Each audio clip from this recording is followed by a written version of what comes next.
This is the machinery that physically prints the modern world.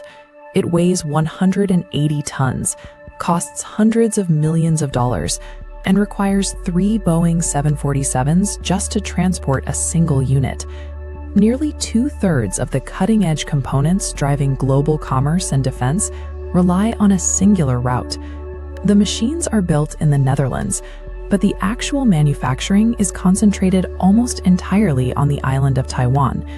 The infrastructure required to sustain this system spans oceans, yet the final product involves manipulating matter at the nanoscale. This extreme geographic concentration is a precarious vulnerability, the unintended consequence of a 70-year shadow war. The semiconductor industry grew out of the intense personal conflicts that defined early Silicon Valley. William Shockley helped invent the transistor, but his management style was characterized by demeaning his staff and cultivating deep suspicion.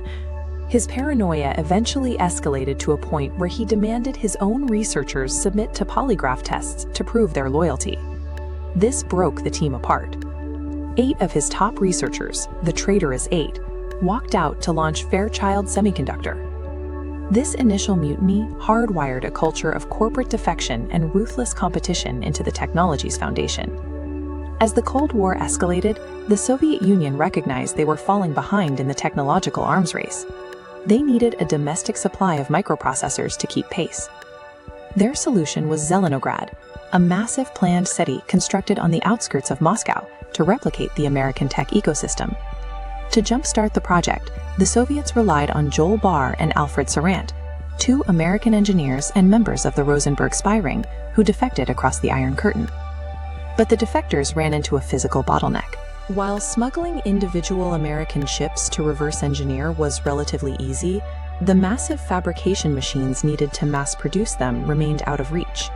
Desperation to bypass these export restrictions led to the Toshiba Kongsberg scandal in 1987, where Japanese and Norwegian firms illegally sold state-of-the-art milling equipment to the Soviets.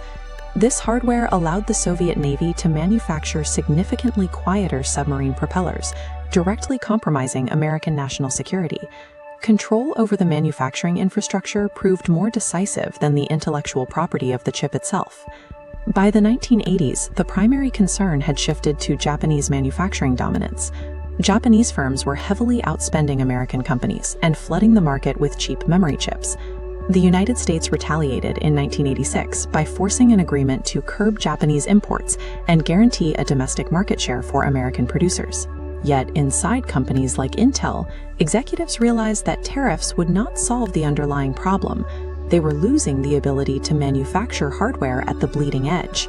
In 1997, Intel and the U.S. Department of Energy formed the EUV LLC, a massive public-private consortium aimed at developing the next generation of extreme ultraviolet manufacturing machines. Driven by trade anxieties, the consortium explicitly barred Japanese competitors like Nikon and Canon from accessing the foundational research. Instead, they allowed a relatively small Dutch company, ASML, to join the partnership and utilize the technology. The protectionist strategy intended to secure American dominance instead left a single Dutch company as the only provider of the world's most critical hardware.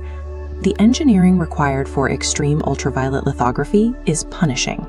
It involves striking a microscopic droplet of tin with a laser 50,000 times a second to generate a plasma that emits light at a specific wavelength. ASML spent decades solving these physics problems. They leveraged their exclusive access to the consortium's research and steadily acquired crucial American supply chain companies until no other firm had the capability to compete. The exclusion of Japanese rivals effectively left the market to ASML.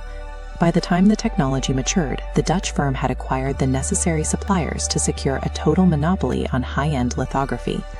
The current vulnerability of the supply chain reflects 70 years of paranoia and protectionist policies. And while the machines are designed in Europe, they are deployed largely in Taiwan. The physical reality of the global economy relies entirely on that island's stability. Confronted with this geographic risk, governments are attempting to force the supply chain to relocate. This has led to massive construction projects, like the $40 billion effort to build a new foundry in the Arizona desert, an environment currently plagued by engineering delays and fierce cultural clashes. To understand why this massive desert expansion is currently tearing the industry apart from the inside, click here.